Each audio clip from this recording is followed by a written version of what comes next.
Hey guys, I want you to do me a little favor. Head on over to jointhenerdclan.com. That's jointhenerdclan.com. There you're going to get all types of great bonus material and extras from Blake and myself, whether it's Blake's book club, Keep Calm and Crown On, the podcast all about the show The Crown, or even the After Doc bonus episodes, which we will be doing tonight after our live show. There's a lot that you don't want to miss out on at the Nerd Clan. So if you want to support an independently produced podcast like this, or Mary and Blake Media in general, go to jointhenerdclan.com and become part of the best community on the interwebs. I was a kid. You were a 24-year-old man. And I wasn't broken. I was grieving. My dad just died, and I was destroyed. And so vulnerable, and you knew it. You liked it. Okay. Well, no, I'm not finished. What you did to me? How you held my self-esteem in your hand, and then you decided to crush it? God, it damaged me, Mark.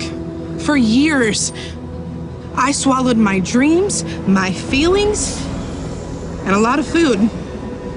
No, look at me. Look at me. You need to get this. The time that it took for me to heal from you stole years of my life, and I can't get them back. It took me a while. Yeah, but I found someone who loves me the way that I deserve to be loved. I have a beautiful son and an incredible husband who's actually in that car and who was just like seconds away from wanting to just pulverize you with his bare hands. I'm not broken. You're the one that's broken, Mark. You're the disease. And I'm not carrying it a moment longer. So, I give it back to you. Good luck with it, Mark.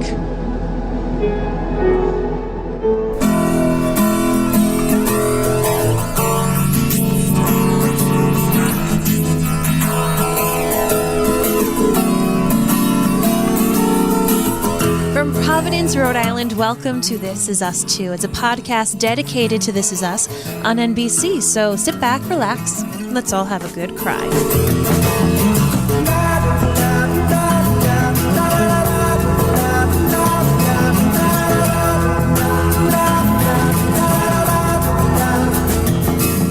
Hello, everybody, and welcome back. My name is Mary Larson. My name is Blake, and don't call me Shirley. Don't you do it. That joke didn't land for you? Nope. Oh my goodness gracious, it's one of the most famous jokes from Airplane. I've never seen Airplane. Stop it. Excuse me, you've never actually watched The Sound of Music, so whatevs. Play that shame for yourself. Oh, no, I've watched The Sound of Music. No, you have not. Yeah, No, I've you seen have most not. of it. No, you didn't. Seen most Nope. of it. Seen Nope. most of it. No, you haven't. The end. So, hi, everybody. Hello. Welcome back. This Is Us is back on TV. Oh, my goodness gracious. We're here, man. And listen, we were just doing our pre-show on the live feed that we were just recording before we started recording our podcast. And there's something that we definitely want to acknowledge, right now, and accept it and move on from it, and be here for the next hour to talk about This Is Us, which is everything that's been happening in in Washington D.C. today. It is bananas, bananas, and it is wild, and it is unlike anything I've ever seen. Which is, and I'm not here to spout off my politics or anybody's politics. It doesn't matter. What matters is that as a nation, we all come together and we right the wrongs that have been done and move forward. And I think it's appropriate for Mary and I to acknowledge what has happened and at least be here to entertain for an hour and move forward together with you guys and just talk about something that brings us joy. As we say on our Potterverse podcast, we try to be the Lumos in the time of Nox. We actually debated if we should be doing this podcast episode tonight, the night after the episode aired, the night of all of this stuff happening in DC. And, we talked about it and we said, no, this is what we do. We need to take a moment to talk about this show that brings us joy, even though it's not particularly the happiest episode. Not going to lie. It's not like it's going to make me really, really happy, but talking about these characters who I've missed over this break, to talk about this show that has been created during a pandemic, that acknowledges the pandemic, that acknowledges the times that we're in right now. I feel like the big three, they're our friends, they're our peers. They would be sitting right along with us going, oh my gosh, what happened today? Right, yeah. So they're like family, TV family, and we know that so many of you tuning in, we're kind of like your friends in your little earbuds. So know that we're here with you. We're going to soldier on. And I will say that, you may want to interpret the clip that we just played in any way that you want. But if you wanted to interpret it a certain way, you could, one that is a positive and empowering way to go forward for the rest of the day. And it may not be the happiest episode, but I think it is an empowering episode. Now remember, before we get into this episode, we wanted to remind you that you can find us on all sorts of social media just by searching Mary and Blake. Plus, all of our episodes for This Is Us 2 and our other podcasts can actually be found on YouTube or by simply heading to maryandblake.com. You ready to get into the show? I sure am. Let's do it.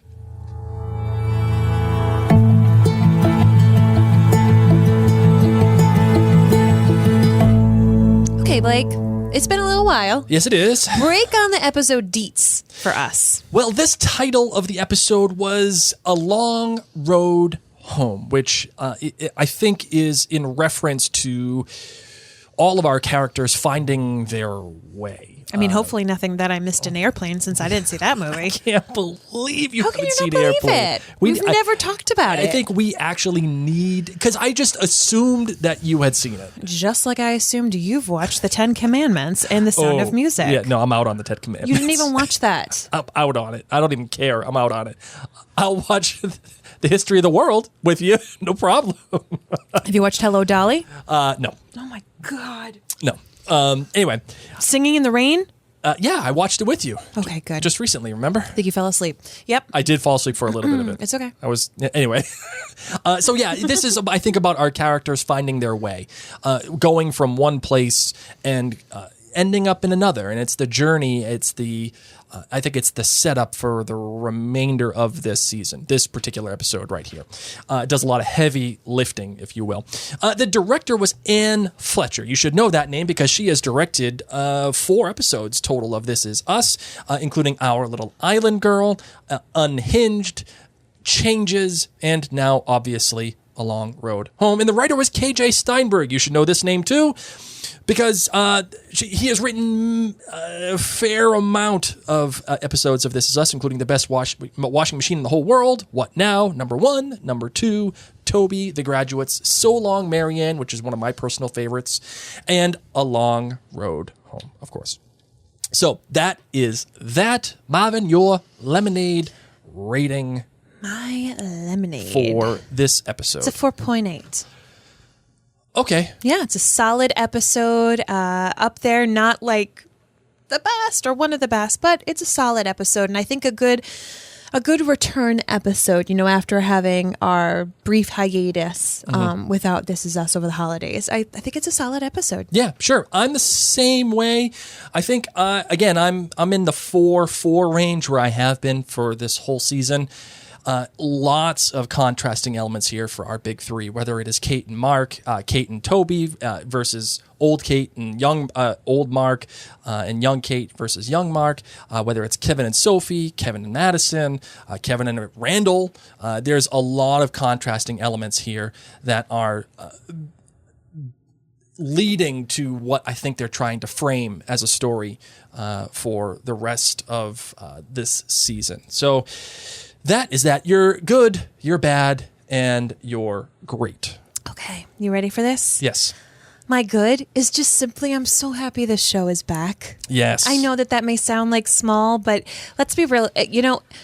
Blake and I, we watch a lot of television. We podcast about a lot of television. And This Is Us really is a very special network television show. It just breaks the mold. It brings up things that you don't normally see on a network television. It brings on a lot of things at once. They're tackling a lot of the things that have been going on in our country currently. They talk about issues that, as I said, you just don't normally talk about. And so I'm thankful for that. I'm thankful to have these characters that we feel like our friends, back into our lives. So that's my good. My bad was Toby's reaction many of the moments while Kate was explaining her pregnancy and then explaining her choice for abortion and then explaining kind of how Mark made her feel. And I just felt, I know that it must have been a really difficult conversation for the director to have with the actor and for the actor to figure out how he wanted to do it. But when I was watching it, I wasn't seeing Toby have the supportive, non-judgmental looks that I would have expected out of him. Yeah. He almost came off upset. How did you not tell me this all this time we've been together? We spent 2 years going through infertility and all this kind of stuff. And how did you just not bring this up? And that to me came off very calloused. So I think I praise Kate. And so my great is Kate's storyline in this entire episode. And I'll be real, of the big three, Kate has often been kind of like my meh one. I haven't really been into her as a character. I haven't always been able to relate to the struggles that she's gone through.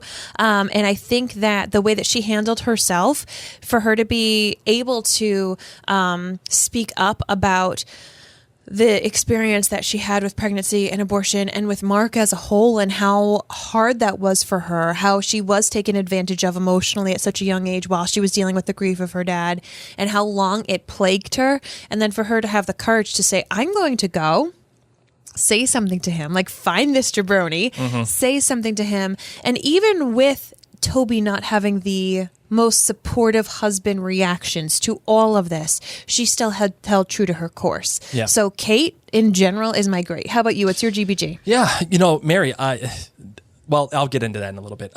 So my good for this episode, it has to be Randall and Kevin.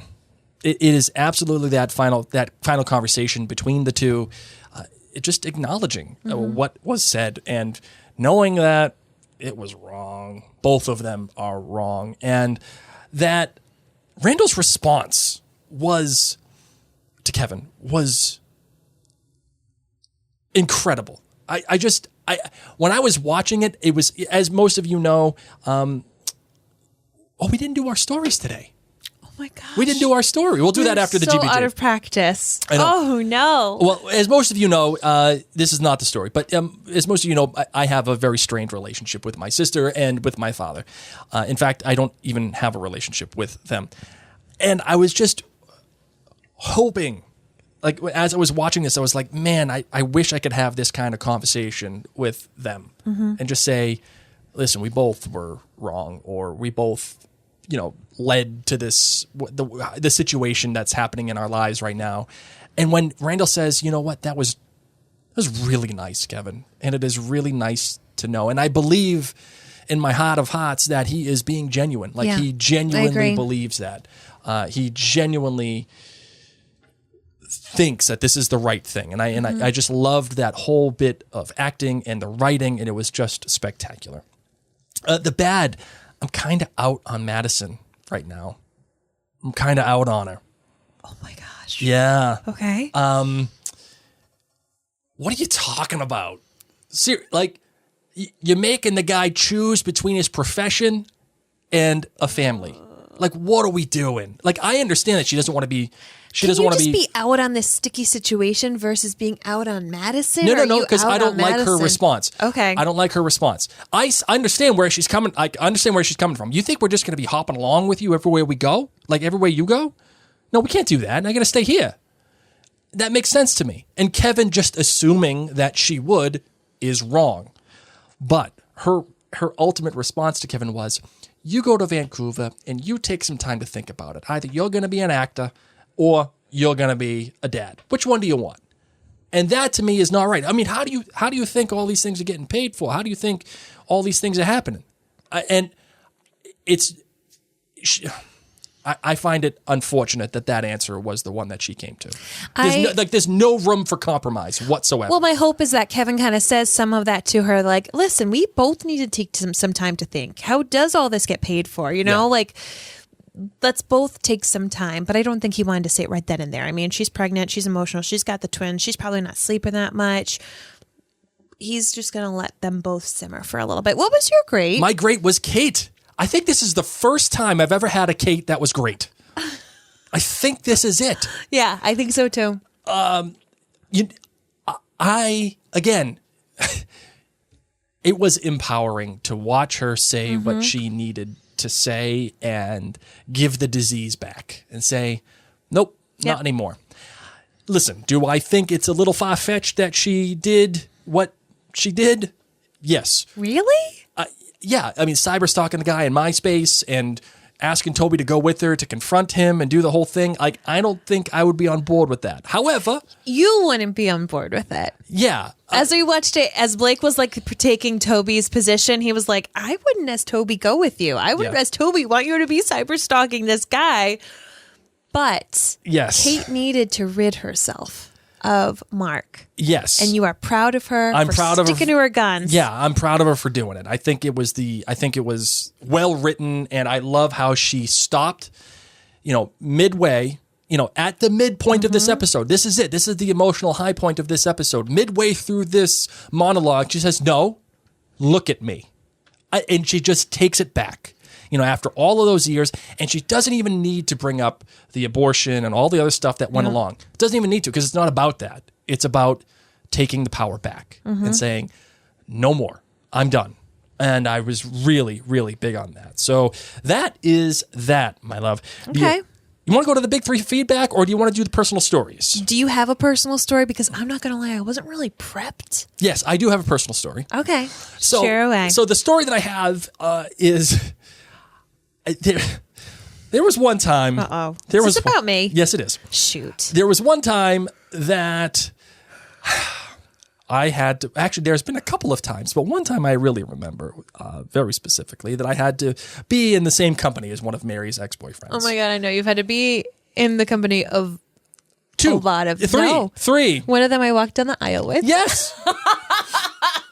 Yep, that's true. That happened. Yeah, no, You've been with me with a lot of them. Yeah. So the one that I am about to talk about is not the one where I walked down the aisle. No, that's the one. That's the one. Because I hate that guy. Yeah, I know. I hate all of them, as a matter of fact. They all suck. Okay. But yeah, I had the guy that Mary dated prior to meeting me. Yes.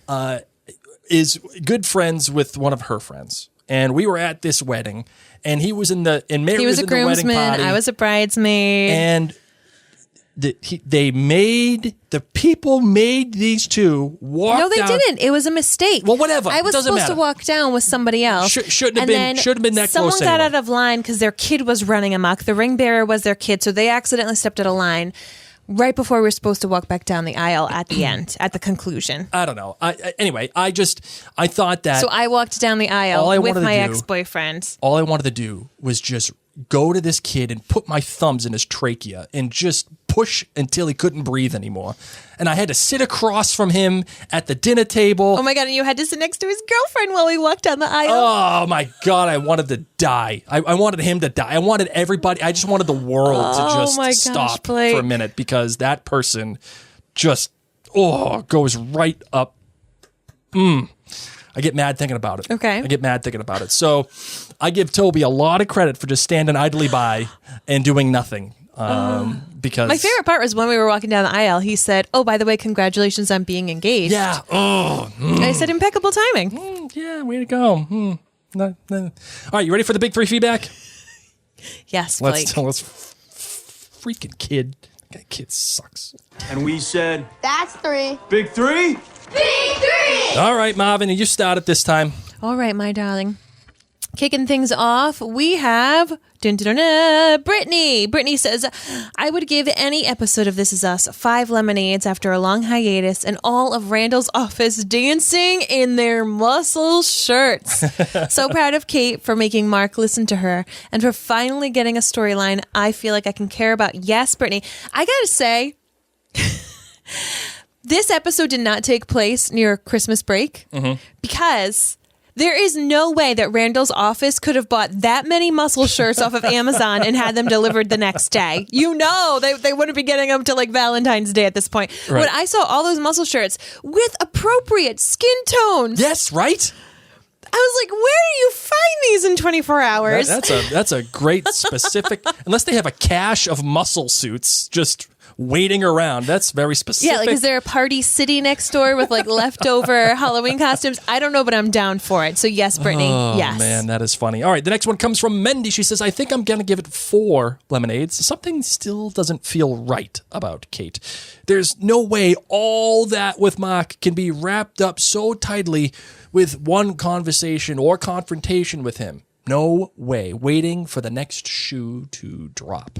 But could this, instead of it just being all wrapped up in Mark, could this be the release? Could this be like the pimple that she popped? What do you mean? And just, you know what? We're going to Mount Vesuvius. It's happening. Pop that top off. Clean it out. Like, can Mark be the uncorking?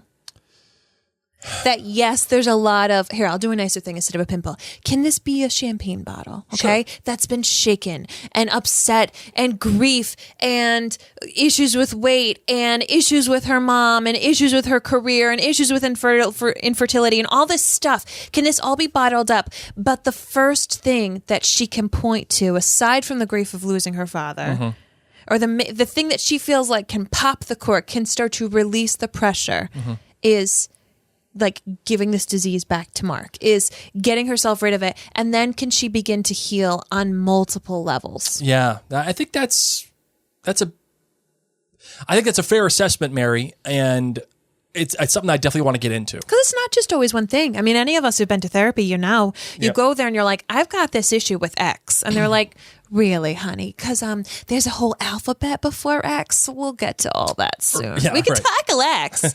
But really, it's A through everything. All right, why don't we give it the next one? Christina says, I'm giving this one a 3.8 lemonades. The Kate Mark thing just doesn't ring true. Her confronting him 20 years later does not seem believable. He would have just laughed in her face. The younger Kate stuff was good, but I feel like the Mark stuff feels off. Kevin was amazing as always, but Madison disappointed me a little. Kevin can still have his job and be a good father. Finally, Randall isn't ready to forgive and forget with Kevin, and I hate it even though I understand it. He needs to get the full story of his biological family, and it's sad that his mother is dead. Yeah. Yeah. So now that we've done the big 3 feedback, let's just jump into this. Do you want to talk about stuff with Kevin and Madison, Kate and Toby, or I know it's like which of the 3? Yeah, that's what it comes down to. They're so distinct. And I'm so glad that this episode specifically focused on the big 3, right? I concur. And in Not emotional. who are they? Yeah, not who are they. Hashtag who are they. I mean, we kind of got that a little bit with Randall's mom, but minimally. It was mostly Randall. But even though it is Randall's mom, it wasn't It was about her. Randall. It was about how Randall Let's go into that does one. that. Yeah, Let's do I think this. that's fair. All right, let's just get right into it. Hi writes an email, and I adore that Randall was like, hi. I mean, nope. That's not what I was trying to say. Hello, hi. And, you know, he gets this email that he is dreading. He's dreading about contacting Hi to find out that possibly William, the man that was his biological father, the man who he loves and cherishes and changed so much of his life, could potentially have lied to him. And it bothers him. And how many of us have kind of held back from doing something or from finding the truth because we have that fear of what if? Yeah. I really appreciated the acting in that scene. Sterling K. Brown, as always, deserves all the Emmys every single year. Agreed. That single Randall tear. Oh. You know, I never thought that somebody could beat Sam Heughan's single tear, but it's Sterling K. Brown. I don't know what he thinks about to cry. Whatever that is, and whatever makes that single tear, oh man, it must be like. No, don't even bring it up, Blake, because then I'm going to start crying. But exactly, it's powerful. So we've got Randall, getting this letter originally, mulling it over, and then you have Beth, who's been concerned about Randall, for years, but particularly recently, and she asks him, "Should you talk to your therapist about this?" Yeah, and what I really love about this is that Randall. Initially Randall's, right? I think Randall has become a verb as well as a noun. Agreed. And Randall's gonna Randall, man. Mm-hmm. And like always, his initial instinct is to run. Nope, run, ignore, do something else. And that's not something that his father taught him that. And that's what's great about this show. All the Pearson kids are really damaged, even though their parents seemingly had the best marriage there ever was to have. And it's the Jack Pearson and Rebecca and, the whole thing. Oh, yeah. You all right? Yeah. My cat just bugged out. You saw that, right? I did. What just happened? Thought I was going to be assaulted by Lumos. Oh, my goodness gracious. You were just saying that all 3 Pearson kids are damaged. Oh, man. Okay. Yes, all 3 kids are damaged. And despite the fact that they had these loving parents who wanted to do the right thing and tried to do the right thing to the best of their ability, they were damaged. And Randall is going to Randall. But yet, he takes it upon himself. Yes, Beth does suggest that he talks to his therapist about it. But I think when he's probably running off screen, he says, "No, I gotta talk about this." Beth, and by the way, Beth, who can rock like the little midriff shirt. Dang, Beth. Mm-hmm. Good for you. I just have to give it. I ordered a bunch of shirts from online. Okay. A couple of them that I didn't realize were like midriff showing shirts were.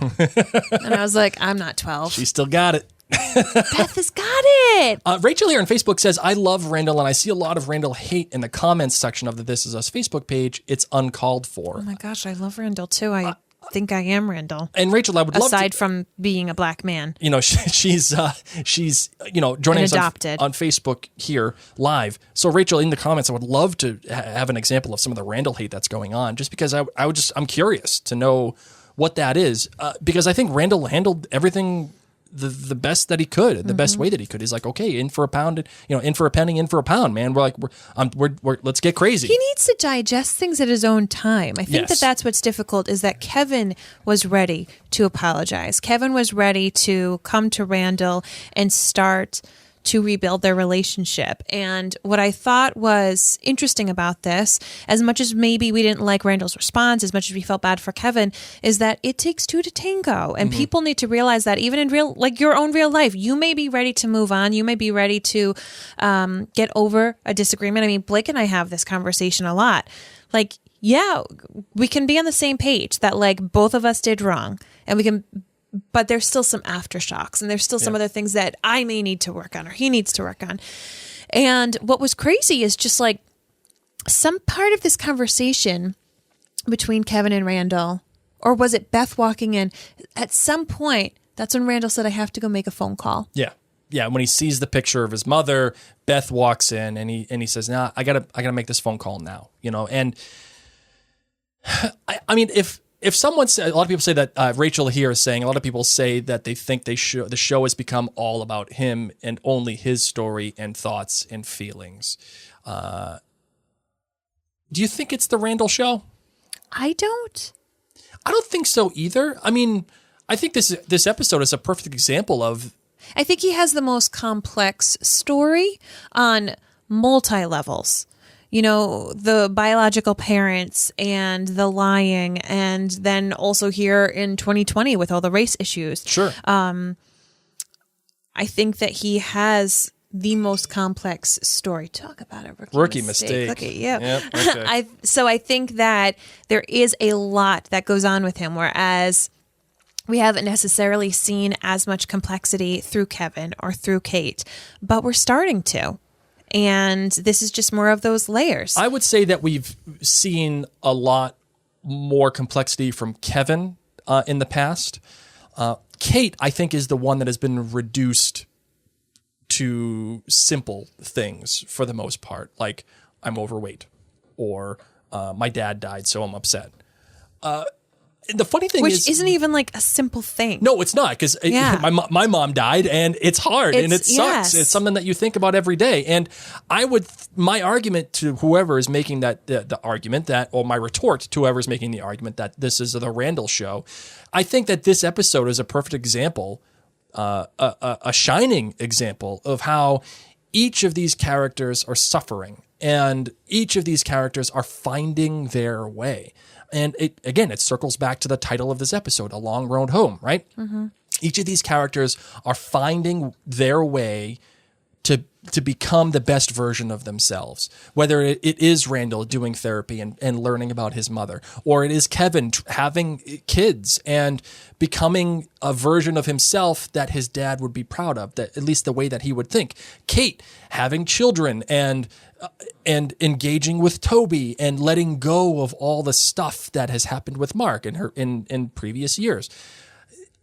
All of these things are happening, and they are all on the long road home. And part of that, too, I think, is all the stuff that didn't happen, right? There was a moment, I thought I found this really poignant, when young Kate was sitting next to Mark on the futon, and they're watching Airplane. Mm-hmm. And she's looking at him, and it's like smiling. I'm like, oh no, please don't do that. Please don't do this whole I'm going to go back to you thing. And it's because of the bagel. Like, yeah, I know. Please don't do that.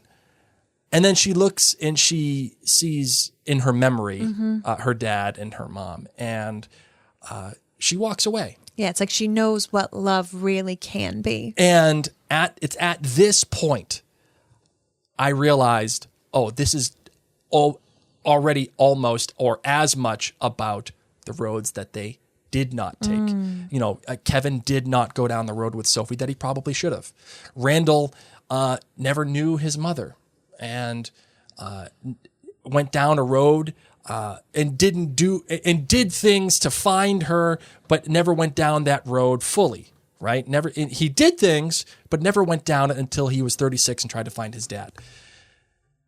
These are all about the things that they didn't do as much as what they are doing. What do you think about that? No, I totally agree. I mean, you hit it pretty much right on the head. Yeah, I think so. I mean, and that's why I think this episode is important. It sets up.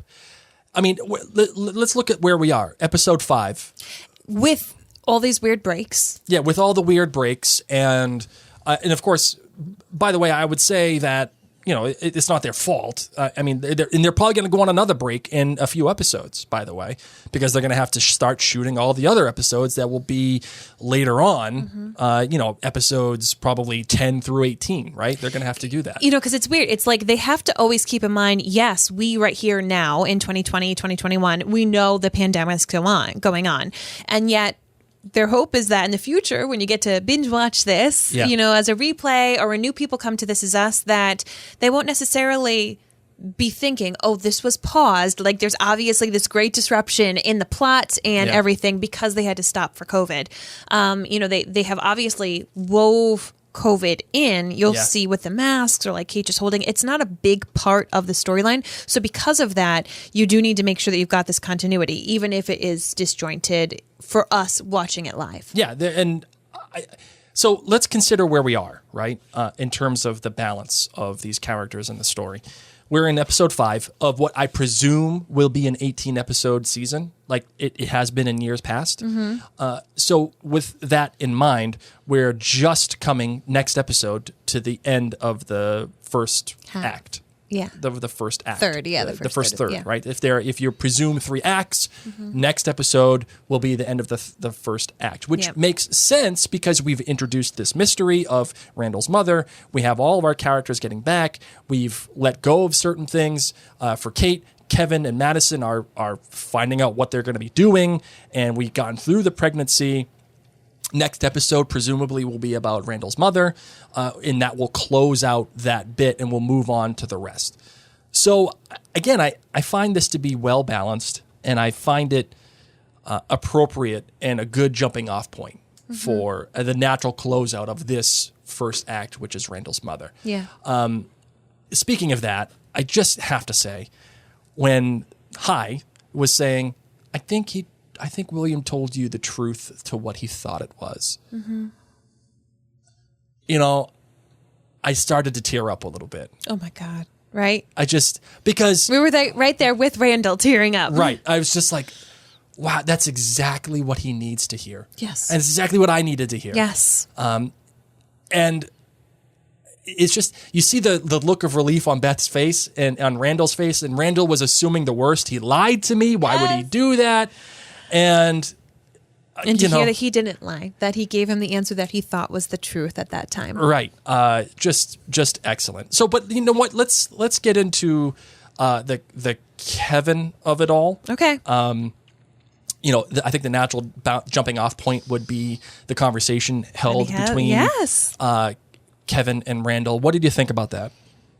It made me very happy. You know, to see that flashback scene from the conversations that Kevin has with his mom after he gets that whole acting thing brought up with LA, and seeing young Randall and young Beth, and then Randall calling Kevin not out of the blue, but saying, hey, you know, I've been really thinking about it and I don't think you should go. You just married Sophie. Yeah. And so all this kind of like plays back in Kevin's head, and it prompts him to call Randall to see, what does Randall think? What decision? You know, I've had this before, career or family. Yeah. What would Randall do? What would Randall do, right? Yeah, that's our new shirt, by the way. Oh, I love it. I love it. So, you know, we've got this situation going on where he calls him, but not only does it prompt him to think, what would Randall do? But it's like, oh my gosh, I'm still not okay with Randall. Like, we have said some bad things, but in an additional layer, Kate, let me know what Randall has been struggling with, you know, even like a glimpse into it. Yeah. And I still haven't acknowledged that with my own brother. Right, and here it is in 2020 or 2021, and I haven't acknowledged it with him. So I'm really happy and proud of Kevin for doing that. I think it was a big olive branch. And granted, Randall quickly got off the phone, but this is the step in the right direction. So hopefully these two brothers can really start to repair. Yeah, this is another example, another fine example, I think, of contrasting. This episode, I think, was structured around contrasting elements. Again, like I said at the beginning of our podcast, whether it was the relationship that Kate and Toby have together as opposed to the relationship that Kate and Mark had. Mm-hmm. Those two are contrasted together perfectly. Right, and it's evident, yes, right, in the editing by Julia Grove, who is amazing as always. It's also evident in the relationship between Kevin and Randall, older Kevin and older Randall versus the younger versions of themselves, and how they relate to each other. At the same point, we have a contrasting element between Kevin and Madison versus Kevin and Sophie.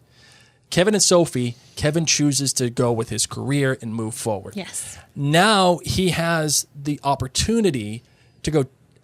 Oh, all right. He has the opportunity to go two ways: career or family. Which is he going to choose? Does he learn the lesson that he had with Sophie and stick with the person that he is promised to be with? Or does he go back to his career? Because he's waited 20 years for this. Why can't he have both? That's what I'm trying to say. So is this a way to tell us that he and Madison don't work out, and that in fact he ends up with Sophie? That's why I started laughing 2 seconds ago. Why is Sophie in this episode? Because maybe he gets back with Sophie, but I'm still so confused. I wonder if Sophie is coming back. She's going to have a long road back from Virgin River. Listen, yeah. It's a long road, long drive. And I'm not going to spoil anything, but if she and Kevin got back together, wouldn't be inconvenient. Would not be inconvenient. Listen, do I want Kevin? I told you why, right? Oh yeah, okay. No, yeah, I know. Trust me, I know. Okay. Do I want Kevin and Sophie to get back together? No. I mean, part of me says yes, just because I like the symmetry of it. I mean, but now he's going to have Madison and these two babies. Yeah, but I still got my hot take. I still got my hot take that Madison ain't going to make it. You mean not dead? Oh. You think Madison's going to die? I do. I do. I think she's going to die in birth or shortly after birth. Something's going to happen. Something's going to happen. I can't handle you right now. I need Hey. Lumos in the time of Knox, so tell me some happy I was stuff. right in Bridgerton. By the way, listen to our Bridgerton podcast. Just look up on anywhere in your podcatchers, Bridgerton with Mary and Blake. Yes. Anyway, let's talk about something happy. Do you see all the stuff they have in that house for those babies? So much up a How baby. far along is so much up a baby? I saw that logo and I was like, I know that expensive stroller, and they bought two. They bought a double stroller. All the up a baby. They're getting ready. How close do you think Madison is to delivery? He said it's going to be 5 weeks. Yes. For getting out there and quarantining and shooting, and then he's going to come back. No, he said 4 weeks to do all of it. And then there's still 5 weeks. So she's 9 yeah. weeks out. She's 31 weeks pregnant. Okay, yeah. With twins. Yeah. Neither acknowledges, though, that frequently twins have to be delivered early. Sure. Just like that is a thing. That's probably a thing that's going to happen. Because there's very little room. Sometimes twins come late. Sometimes twins come normal, but a lot of times twins come early. Maybe she has the twins While and he's in working, Vancouver? and he's working and something bad happens to her. Stop it. I told you stop. Just Stop. throwing that out there. No, it's not allowed. Just throwing that out there. Blake. Okay, had a rough day. So I think Kevin is trying his best. I saw his logic from it. How do you think we pay for all these things? How do you think we do all this? And also, in my opinion, like this is Kevin's job, and maybe he does a movie a year. And yes, he'll have to go to the red carpet premieres, and yes, he'll have to go do these different things. Sure. But we know that Kevin wins an Oscar Yes. in the future. Yes. Or Most at least likely- it appears that way. Yeah. It appears that way. Most likely from this film. More than likely. Okay. Yes. So we've been set up that this is going to be Kevin's big break. I don't think that this is going to be it for Kevin. I don't think he's going to give up on his career.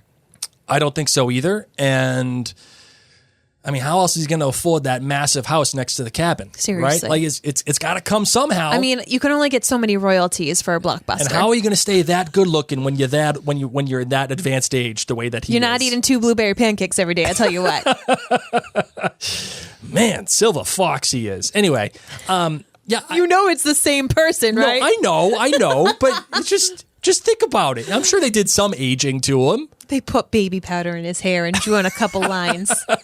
Hey, where's the eyeliner? There we Hey, go. Let me give you some crow's feet. There you go. Just one. Just one. You know he would get Botox if he was in Can Hollywood. we talk about their super awkward goodbye kiss? Yeah, it was meant to be that way. Oh, I know. I'm just saying, like, yowza. That sent shivers up my spine. Why did they even need to have it? Well, because it's a tacit acknowledgement of their relationship, and like it's something that they have to do. Like They haven't said I love you yet, right? I don't think I've heard I love you. I don't recall. Because I was waiting for that in this episode, and it has been a while. COVID. It has been a while, and I'm not really remembering. But I know he's proposed, and I know that they're getting married, and still, they didn't mention that at all in this episode. And of course, they're having these babies. But I don't think they've said I love you, which is totally fine. It still has been. Actually, no, it hasn't been that short. Now she's been pregnant all this time. Yeah. But I felt like that was the moment to have said it. I love you, and we're going to make this work. Yeah. I love you, and we're going to figure this out. And that wasn't said by either of them. Yeah, that's why I feel like none of this portends well for Kevison. I just don't think it does. Yep. Something's not right. Something just don't. Listen, don't fit right. You can be upset with someone you love and still say, this is icky, but I love you, and we're going to work it through anyway. And they didn't do that. And this is why I'm kind of out on Madison right now, because I was in. But I was could have in said on the it Madison too. train. No, he could have. But Madison is making it so that it's an ultimatum. It is a work or family. There is no compromise. She's hormonal and pregnant with twins. And she does admit that, by the way. She does admit that. Yes, so She's I don't think she's necessarily in the wrong. Is she the most likable person in this episode? Not really, but that's okay. It's okay. It doesn't mean I hate her. I don't wish ill on Madison. I'm just saying, kind of out on her. It's a hard choice. I'm more out than I am in. Like if it's on a 1 to 10 scale, I'm like a 3 out. Do they as know if opposed they're to a having 9 boys, in. girls? Is it one boy, one girl? Is that It's a boy and a girl, and we know that from the future. Okay. Yeah. So I don't know. hey, it is what it is. I'll say that. Okay, Kate. Yeah, Kate. We've covered a lot of Kate, I think, so far. Agreed. But, yeah. They're setting up the baby's nursery. There were 2 nursery things being set up. Kevin was setting things up in Madison's nursery, and Toby was like hanging up a mobile. Yes. Okay, yes. So they're like in. They took all of Jack's stuff out of storage. Yep. They're putting things together. By the way, Jack, always napping. Always napping. We don't want to have to get Jack COVID tested. So yeah, how do we not have a child on set during a pandemic? Oh, great, he's a baby. He can nap. Yep, he's napping. Always. And, like, they went out for a ride to San Diego. Oh my God, it's gonna be like where the was the Walking kid? Dead baby. Yeah. You know, the Walking Dead baby was a baby for like 3 years, and then all of a sudden she was like 4. Where's the baby? Oh, she's napping. There's zombies eating us, but you know the baby's napping. okay, It's she's totally napping. fine. That's why she's not noisy. And then all of a sudden she was ancient. Russell here says COVID naps. COVID naps, man. That might be another T-shirt. That's where everybody is. We don't know where anybody. Who are we missing? We don't know where Nikki is. COVID nap. Yep. Who else? Cassidy. Who are they? Miguel. COVID nap. You know he's totes having COVID naps right now. All of his inflatables were out of stock on Amazon. He was pissed. Pissed. What am I gonna do? I gotta celebrate Flag Day somehow. Might as well make sourdough. You know he had a sourdough starter. Miggy got into bread. He totally did. Oh my gosh. Writers, if you're listening, can Miggy please make bread? That would be so in his character. While he's like trying to take care of Rebecca. We've started up bread making. Oh, absolutely. You know he would do that too. We take some of the herbs out of her garden. Sometimes it's rosemary. And our first ones were disasters. Too much yeast. He'll like give the big 3 starters for presents in case you guys want to start your own sourdough. Thanks, Miggy. That's great. Great job. We don't have enough on our own plates. Okay. Anyway, so I just think it's interesting that both Kate and Kevin are setting up nurseries. Yes. And, you know, very little is about this new baby that hoping to come into Kate and Toby's life, but it's that they're that prepared.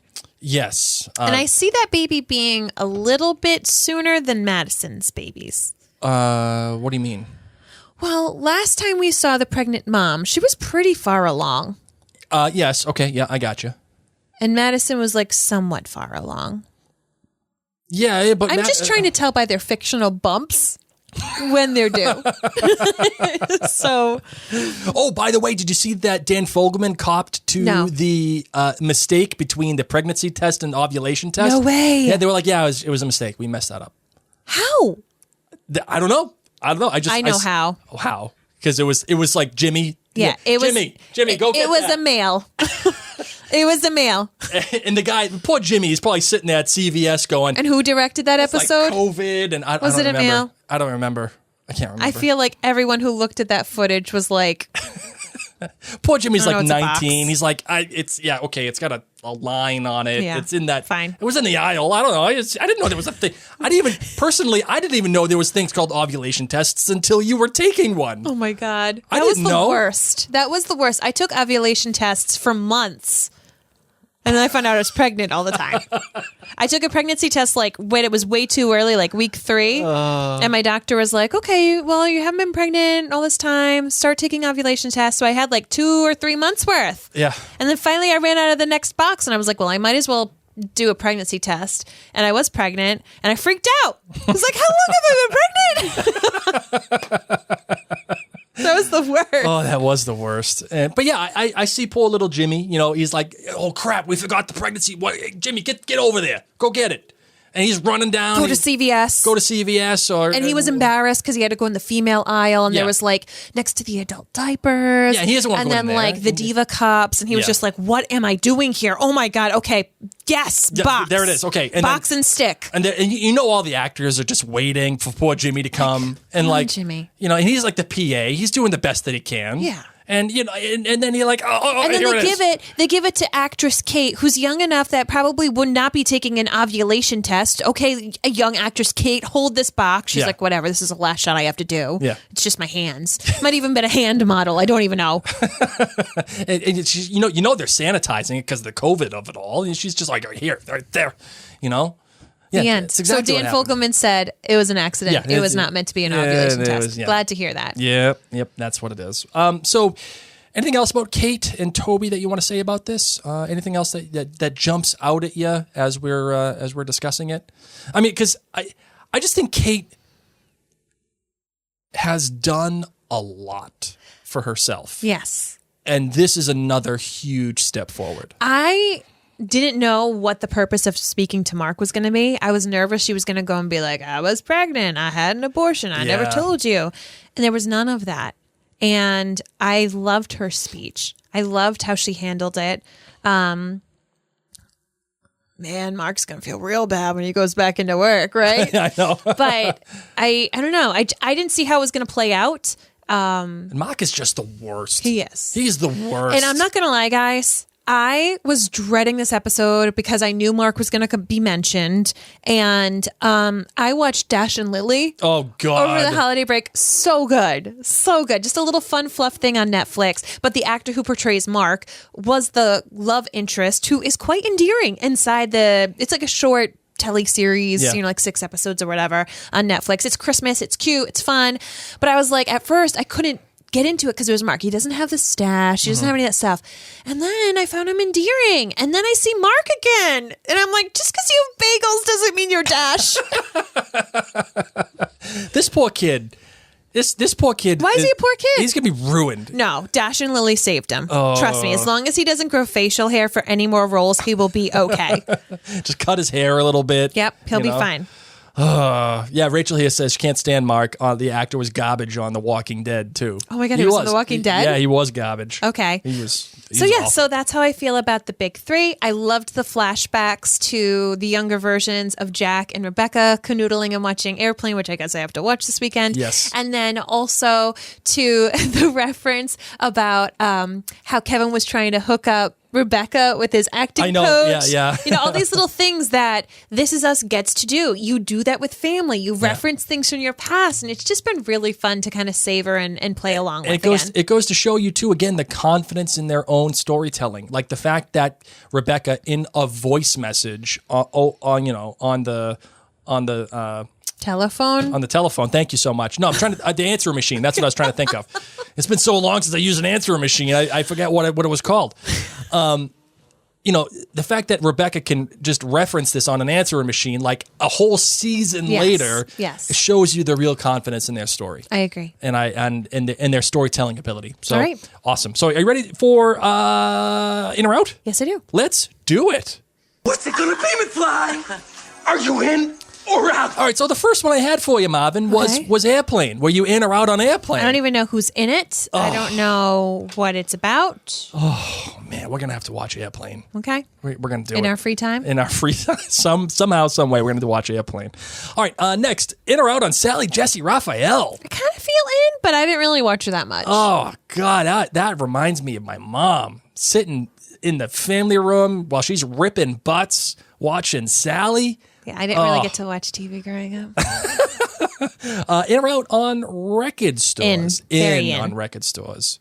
In fact, I'm specifically in on record stores because I have a very personal space in my heart for the movie High Fidelity. And obviously, they own a record store in that movie. It's just, I always thought that was like the cool kid thing to like work at a record store and just and now you're going to think about Mark. And now I'm going to think about, he's going to ruin it. Yeah. No, it's okay. John Cusack will always be my model of a record store owner. Okay. It's just like the tortured Brooklynite who doesn't make any money but still does it because it's the truth, man. He loves the art. It's the truth. Yeah. In or out on nannies? In. Oh, so in. I mean, I was one for a while. Yes, you were. I was one to a British family. How weird is that? That is. I'm like Mary Poppins, but from Rhode Island. Role reversal. I'm going to take a kid to the beach, learn how to make sandcastles, get some coffee milk in them. They're going to be great. Hey, kids, a little bit of sugar helps the medicine go down. Don't worry. Your kids are going to be wicked smart once I'm done with them. No, I definitely was a nanny. Here's some clam chowder. It'll taste good. That'll help all this bad stuff I'm going to make you do. Like clean your room. Take me to the packy.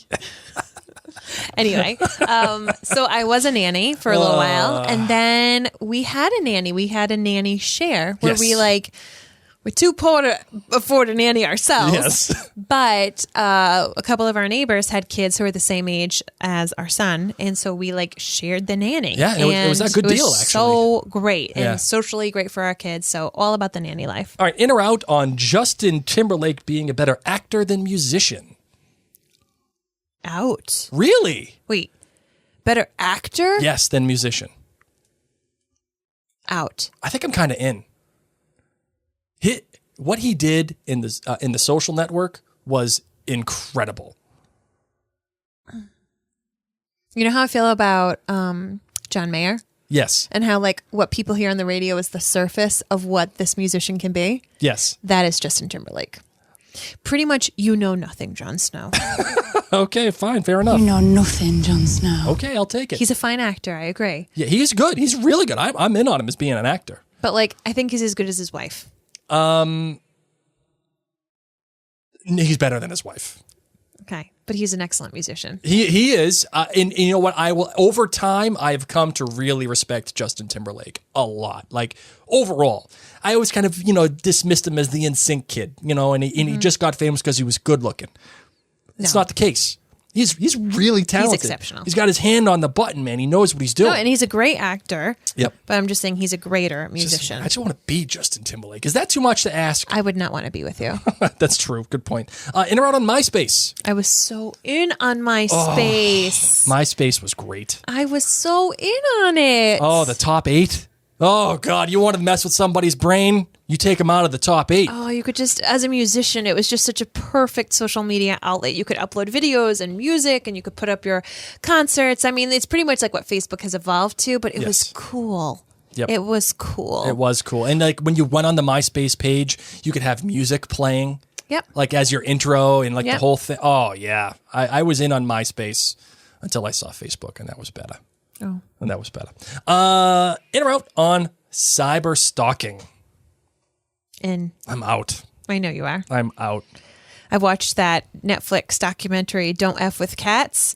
I don't recommend it if you are faint of heart, but it's about these professional cyber stalkers who also love cats. And they found this bad guy who was torturing cats online. And they were like, you do not mess with cats. You do not F with cats. And these people from around the world found the guy, and he was actually a world-class murderer. Yeah. And the police weren't taking these cat people seriously. And they were like, police, I'm telling you, this guy F's with cats, but we think he's F'ing with people. And the police were like, what? For real? And they were like, yeah, you know that person you can't find? Cat guy killed him. This person you can't find? Cat guy killed him. And these cyber stalk people, not bad cyber stalkers. No, good. It was they were they were Marys, investigating. But old, creepy, may have more cats than me Marys. Yes. Who had nothing better to do than stay up all night. But I'm telling you, just be warned. If you're a cat lover, it's a little hard. But you two would be like, if I saw that, I would go after this guy. And they found him. Yep. Turns out they were right. They were so right all along. Hashtag spoilers. Oh my gosh, guys, just know. Just if you do start it, know that they're going to be okay. So cyber stalking, if you are saving cats, yes. In. Ex-boyfriends, out. Hard out. Out. Hard out on. Out on that. Yeah. If you're trying to solve a murderer, that's then we're solve a okay. yeah. By the way, MySpace still exists. Still up and running. Cool. It's more of a music profile type thing now. Does that mean my old profile's still there? Yeah, I'm sure that my profile's still there too. God, I would love to see what that is. I would love to see my old top 8 if they still have the top 8. Oh gosh. Mary is legitimately trying to sign into her MySpace account right now. Let's see how she does it. I mean, would it even be my married name?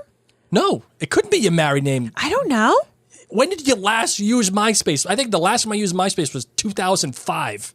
I don't know. I knew I was with you when I last used it because I was in that band, that gypsy band. That's how I found the trumpet player. I just went on MySpace looking for trumpet players, and I befriended that guy. Yes, that's right. I found Dave. That's right. Oh, my goodness. You know what stinks is my dad's name is Steve Earle, and he's like, it's the same name as a legit musician. So whenever I try to search myself and add the word music, Steve Earle, who's not my dad, pops up. Okay, continue. All right, in or out on San Diego? In. I'm kind of in on it, but I feel like... Except that one day. Oh, that's right. That was rough. No, we weren't in San Diego. We were in San Francisco. Nope, I was in a San Diego you were in baseball San Diego. stadium with a very bad hangover. You were in the old Qualcomm Park. And I had to sit right next to the organist. No, that was San Francisco. Oh.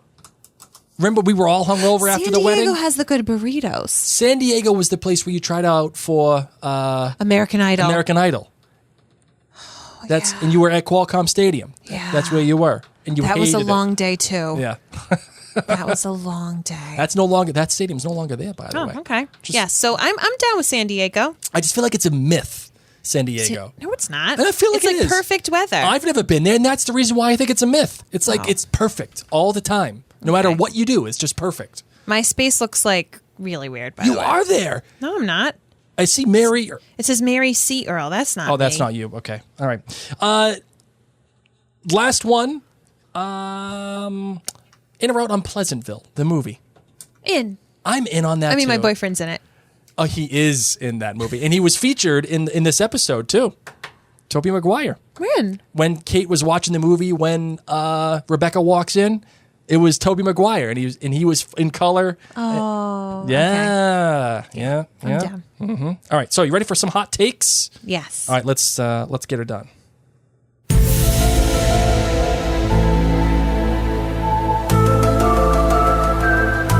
All right, so my hot take. Well, do you have one, Mary? I'll get back to you on that. Okay. I'm too busy on my space. My hot take is this. In the conversation between Randall and Kevin, Randall says, man, if anything ever got in between me and Beth, I don't know how I'd feel. Says I'm a restricted profile, but I'm there. Oh, my goodness, you are there. I am. Oh, my God, that's so cute. Yeah. Randall says, if anything got between Beth and I feel like I would be like hurting when he was younger. And I wonder if that is foreshadowing for later on in this season, maybe something having to do with Randall's mother is something that gets between them. Like now I know from the flash forwards they're still married and everything's okay, but I wonder if Randall's journey with Beth and all the stuff that they went through last season still isn't quite solved yet. I just feel like there's tension. Even though she's like there for him and she's taking care of him and she's doing all the things that she needs to do for him and she's sweet while she's doing it, I feel like there's a lot of tension still. It's just the feeling that I get. Well, I think she's just concerned for him. I don't think it's necessarily tension between the two of them, but Beth knows that Randall has been at this high frequency, man, whether that's good or bad. He's just been churning for quite some time now. And yes, he is starting to get some help, but is it enough help, and is it truly the help that Randall needs? Only time will tell. Yeah, I just feel like something goes down between Beth and Randall that is not great in this season. I just get that feeling. Just get that feeling. What do you want me to tell you? I'm just saying I need some happy things to happen. All right, what's your hot take? Would you it got really? No, I had one, but then I don't anymore. one? Okay, fair enough. Well, you got anything else you want to say about this episode? I hope Final that thoughts? Mickey makes sourdough. All right, let's close this bad boy out, shall we? Yes. Let's do it. Thank you all so very much for hanging out with us tonight, especially if you are joining us live. We truly appreciate you taking the time out of your night to hang out with Blake and I as we talk about one of our favorite TV shows. Yes, thank you so much. We know the world is, especially in the U.S., is crazy right now. And we thank you for participating in the podcast today, listening to it, taking the time and the mental space to be with us and be a part of what we do here. We care about you. We want you to know that. And just thank you. Thank you. So If you want to continue supporting Mary and Blake and everything that we do here, just go to maryandblake.com. Check out all the great podcasts, including Bridgerton with Mary and Blake, the brand new podcast that we just embarked on last week. And it is the #1 podcast in the world about Bridgerton, which I'm very excited. Yes, I'm excited about it too. So you can find out that and more at maryandblake.com. Of course, we want to thank our friends at jointhenerdclan.com who honestly make this all possible. Sponsorships, because of the pandemic, have just changed dramatically for podcasts. And as we said earlier, we're an independently run podcast. We're not run by some crazy conglomerate. It's Blake and I, and from our basement and from our websites, all of which is financed through our friends at jointhenerdclan.com. So if we do bring you joy, please make sure to head on over there. For as little as $2 a month, you are able to make it possible. And at the $5 and up level, you are able to get really fun bonus stuff, including our extra podcast and some swag and the After Doc episodes, of which there will be one tonight. Which I'm very excited about. We do them live right after we record these. So, yeah, that'd be awesome. And if you really love us, man, you get early access to all of our podcasts that we do before anybody else hears them, before we put them out into the world. You get to hear them first. So that is that. Yes, on that note, my name's Mary Larson. My name's Blake. And this is Us Too.